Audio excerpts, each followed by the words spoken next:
നിങ്ങളുടെ കയ്യിൽ ഇതുപോലത്തെ ക്രയോൺസ് എടുക്കാനുണ്ടോ? ഉണ്ടെങ്കിൽ വേഗം എടുത്തുകൊണ്ട് പോകാൻ നമുക്ക് സിമ്പിളായിട്ടുള്ളൊരു വാൾ ഡെക്കോർ ഉണ്ടാക്കാം. ഈ ഒരു ഐഡിയ മനസ്സിൽ തോന്നിയത് കൊണ്ട് മാത്രം വാങ്ങിയ ക്രയോൺസ് ആണിത്. നിങ്ങൾക്കിത് കാണുമ്പോഴേ ഞാനിത് യൂസ് ചെയ്തിട്ടില്ല. സത്യം പറഞ്ഞു കഴിഞ്ഞാൽ ക്രയോൺസ് ഒക്കെ യൂസ് ചെയ്ത കാലം മറന്നു. എൻ്റെ ഓർമ്മ ശരിയാണെങ്കിൽ 3rd സ്റ്റാൻഡേർഡിൽ മറ്റോ പഠിക്കുമ്പോഴാണ് ലാസ്റ്റായിട്ട് ക്രയോൺസ് യൂസ് ചെയ്യുന്നത്. അതും ആർട്സ് പീരീഡിന് വേണ്ടിയിട്ട് മാത്രം. എന്താണെന്നറിയില്ല, അന്നേ എനിക്ക് ക്രയോൺസിനോട് വലിയ താല്പര്യമൊന്നുമില്ല. സ്കെച്ച് യൂസ് ചെയ്യാൻ തുടങ്ങിയതിന് ശേഷം ക്രയോൺസ് ഞാൻ കണ്ടിട്ടേ ഇല്ല എന്ന് വേണമെങ്കിൽ പറയാം.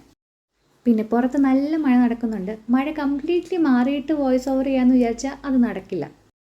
പിന്നെ വീഡിയോ കാണുന്ന ടൈമിൽ നിങ്ങളുടെ അവിടെ മഴ പെയ്യുന്നുണ്ടോ എന്ന് കമൻറ്റ് ചെയ്യാൻ മറക്കല്ലേ. അങ്ങനെ സംസാരിച്ച് സമയം പോയത് അറിഞ്ഞില്ല അല്ലേ. എന്താണെങ്കിലും ചെയ്യേണ്ടത് എന്താണെന്ന് നിങ്ങൾക്ക് മനസ്സിലായല്ലോ അല്ലേ. കേർവ്ഡ് ലൈൻ വരച്ചു കൊടുക്കുക ആദ്യമേ, എന്നിട്ട് അതിന് 2 സൈഡിലായിട്ട് ഇതുപോലെ പല കളേഴ്സ് ചെയ്ത് കൊടുക്കുക. അങ്ങനെ കളർ ചെയ്ത് വന്നപ്പോൾ നിങ്ങൾക്ക് മനസ്സിലായല്ലോ ഇത് എന്താ സംഭവം എന്ന്. യെസ് ഗായ്സ്, ഇത് നല്ല കളർഫുൾ ആയിട്ടുള്ളൊരു ഫെദറാണേ.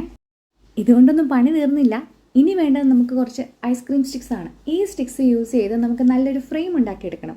ഇതുപോലെയൊക്കെ ഒന്ന് അറേഞ്ച് ചെയ്ത് കൊടുത്തിട്ട് നല്ലൊരു ഗമ്മും ഗ്ലൂവും കൂടെ യൂസ് ചെയ്തപ്പോഴത്തേക്കും ഗ്ലമ്മായിപ്പോയി. Sorry guys. അപ്പോൾ എന്താണെങ്കിലും അതുപോലെ നല്ലൊരു ഗ്ലൂ യൂസ് ചെയ്തിട്ട് ഇതുപോലെ നല്ലൊരു ഫ്രെയിമാക്കി എടുക്കുക. എന്നിട്ട് ആ ഒരു രീതിയിൽ കട്ട് ചെയ്ത് നമ്മുടെ ഫ്രെയിമിനുള്ളിൽ വരുന്നത് പോലെ നമ്മുടെ പേപ്പർ ഒന്ന് സെറ്റാക്കി എടുക്കുക. പിന്നെ എൻ്റെ കയ്യിൽ ഇതുപോലത്തെ ട്രാൻസ്പെറൻറ്റ് റാപ്പേഴ്സ് ഉണ്ട്. അത് യൂസ് ചെയ്തിട്ട് നമുക്കിത് മൊത്തത്തിലൊന്ന് കവർ ചെയ്തെടുക്കാം.